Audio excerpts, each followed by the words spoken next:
Welcome to the October 19th, 2012 edition of the Wacky News. While a Frenchman was walking along a lakeside pedestrian path, he saw the ground move. He got a shovel and dug into the spot and discovered a white Jack Russell Terrier with black ears. He called the fire department for help.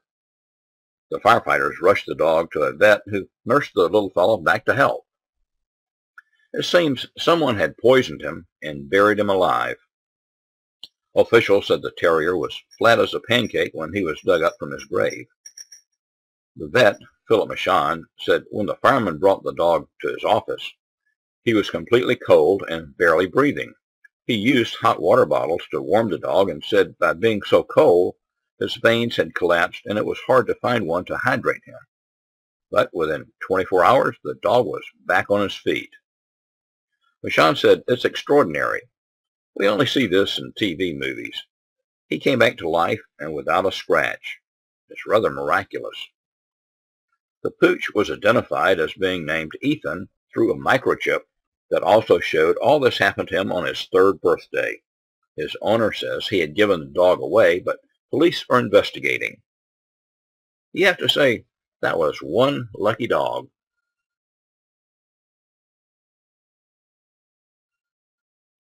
If within the last 60 years you attended the State Fair of Texas in Dallas, I'm sure you remember being greeted with a slow drawl of "Howdy, folks," by Big Tex, who stood 52 feet tall. Yes, I said stood. It's not known how it started, but Big Tex caught fire and burned. The only thing that was left was his metal frame and some material that made up Big Tex's hands and sleeves. Dallas Mayor Mike Rollins and several Big Tex backers said Big Tex will be back bigger and better for next year's fair. No one was injured in the fire. And just a little side note, Big Tex was actually built in 1949 as a giant Santa Claus for Christmas celebration in Kearns, Texas, 60 miles south of Dallas. Intrigued by the idea of a towering cowboy, the state fair paid $750 for the structure, which debuted as Big Tex in 1952. It took Reebok 5 months to make 3 pairs of tennis shoes. Now, these were not your ordinary tennis shoes. These were size 24 10E to fit 7 foot 8 inch tall 30-year-old Igor Vankaninski, the tallest man in the U.S. When Igor tried the new shoes on, he said it felt as if he were walking on pillows or mattresses. Mort Bank used to own a few McDonald's in North Dakota. Over the years, he collected a whole lot of McDonald's memorabilia, and over the past 3 years, he's been selling off his collection on eBay. This week, he hit the jackpot with a 20-year-old gallon of McGordon barbecue sauce that he had stored in his basement. Someone from Chicago purchased it, who Banks is sure is a Bulls or Michael Jordan fan, and said, hopefully he's not going to put it on his ribs or his burger. But it's up to him. He can do whatever he wants with it. Personally, I'd be afraid to put that stuff on anything. And I surely wouldn't have paid $9,995 for the stuff. Yeah, that's what the guy paid for it. Tuesday afternoon, a woman was riding the Southeastern Pennsylvania Transportation Authority's Broad Street line, gave birth to a baby boy aboard a northbound train. When she got to the Olney station with her son nestled in her clothing and with his umbilical cord still attached, she approached Transit Police Officer Lloyd Rogers and his partner for help. They wrapped the newborn in a blanket and called the medics. Rogers says all the activity in the busy subway station halted as riders snapped pictures and congratulated the new mom. Mother and son are doing fine.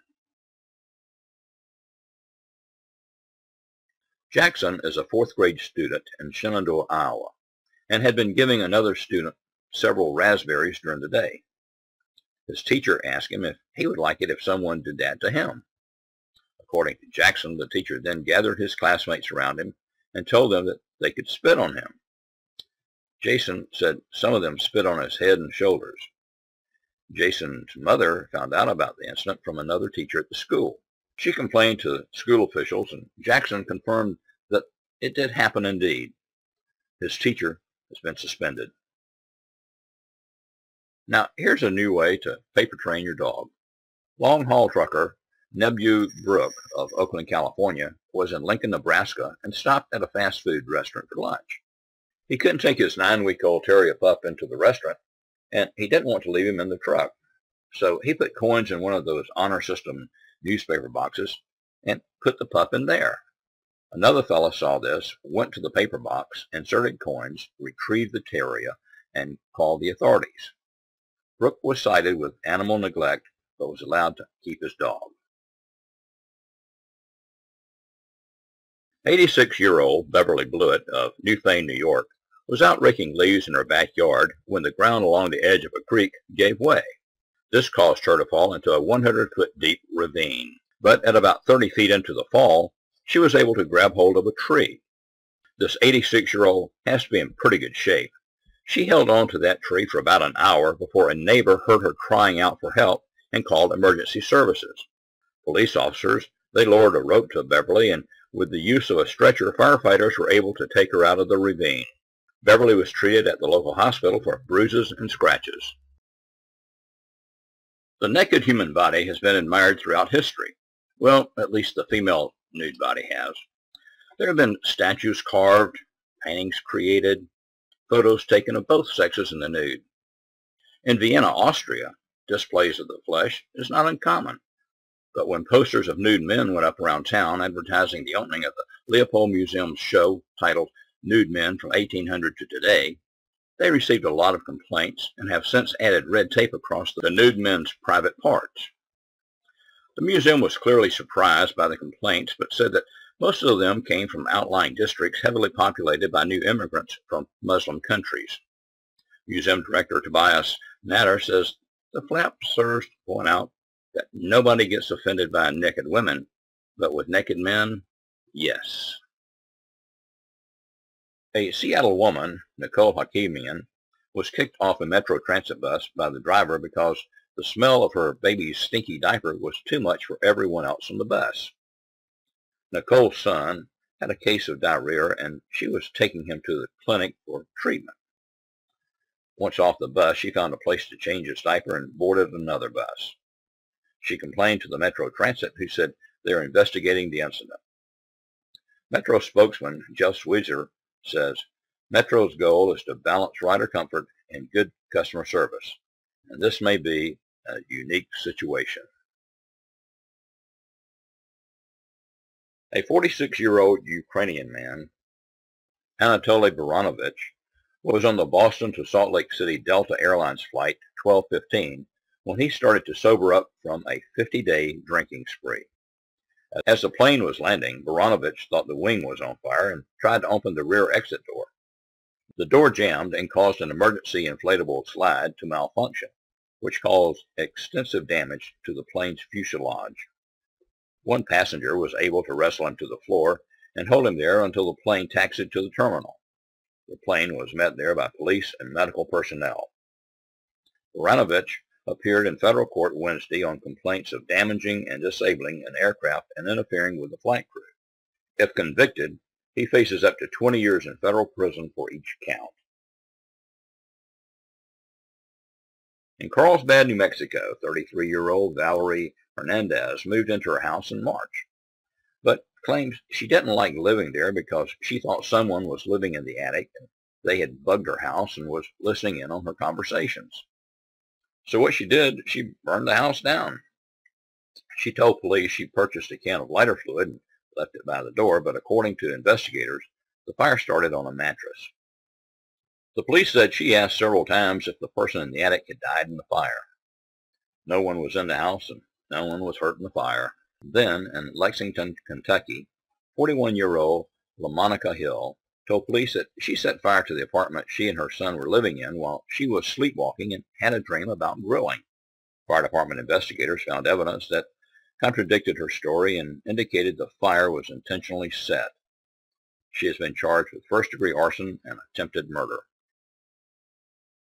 When 27-year-old Nicole Huey of Beaverton, Oregon, was stopped by police for DUI, they found that she had a hamster in her lap. When police arrested her, the hamster was loose in the car. She said she had no one who could come and get the animal and to just kill it. Police told her that her pet would not be harmed, and they would take it to the emergency veterinary clinic. But it wasn't easy for them to catch the furry little passenger. It took 3 officers to catch it and put it into an evidence tube to transport it to the clinic. One officer said it appeared that the hamster wanted to stay in the vehicle, and it put up a good fight trying to avoid capture. Later that morning, when she was released, Huey picked up her hamster from the clinic. At the Walmart in Destin, Florida, 44-year-old Hope Gibsons of Fort Walton Beach and her male companion loaded a shopping cart with 2 sets of Titech golf clubs, a 36-count pack of Intech Beta golf balls, a Fisher-Price Project mobile toy, and a bed set. Her companion told her that he had receipts for the items and left the store to supposedly get them. Store employees said Gibson walked past several checkout counters and never stopped to pay for the merchandise. She was waiting just inside the store's side exit when deputies arrived. She told them that she thought that what she and her male companion were doing was illegal. Gibson's has been charged with felony-level larceny. As for her male companion, there is no report that he has been found or charged. When 51-year-old Christine Brown was incarcerated in Palm Bay, Florida, she was given a bologna sandwich, which she must have really enjoyed because after her release, she called 911 6 times to thank Sheriff Jack Parker for that bologna sandwich. An officer was dispatched and arrived at her home while she was still on the phone to the 911 dispatcher. She was charged with 6 felony counts of misuse of 911 and taken to jail in lieu of a $3,000 bond. In New York, Gene Pena, who worked for a ATM servicing company, he stuffed counterfeit bills that were blank on one side into the ATM machines of 2 Chase Bank branches. This was in an effort to trick the ATM machines to think they were full of cash. Pena was arrested at Kennedy Airport Monday afternoon and faces embezzlement and other charges. As for the banks, they were short about $11,000. You might expect some clown to streak naked across the football field, but you don't expect to be mooned. Well, it happened to the crowd attending the LSU South Carolina game Saturday night. Fans in Section 409 of Tiger Stadium complained about a man with his pants hanging below his waist and using dirty language. While being taken down the steps to be questioned by the police, 34-year-old Charles Hathaway of Charleston, South Carolina, dropped his pants down and mooned the crowd. He was booked on a misdemeanor count of obscenity. Police in Middletown, Connecticut spotted 36-year-old Jennifer Wilcock driving erratically and then spinning her car. One officer thought he smelled alcohol on her breath, but she denied having had a drink. When she miserably failed a sobriety test, she told the officers that she had downed a half bottle of alcohol-based hand sanitizer that morning. She was charged with driving while intoxicated. Officials say it's unusual that an adult drinks hand sanitizer, but that teens have been turning to it because it's cheap and easier to get than booze. However, after figuring out how to separate the alcohol in the hand wash and then downing the potent brew, 6 teenagers in Los Angeles were admitted to the hospital with poisoning back in April. With that, we'll wrap up the wacky news of the week and hope that you'll join us next week for more wacky news.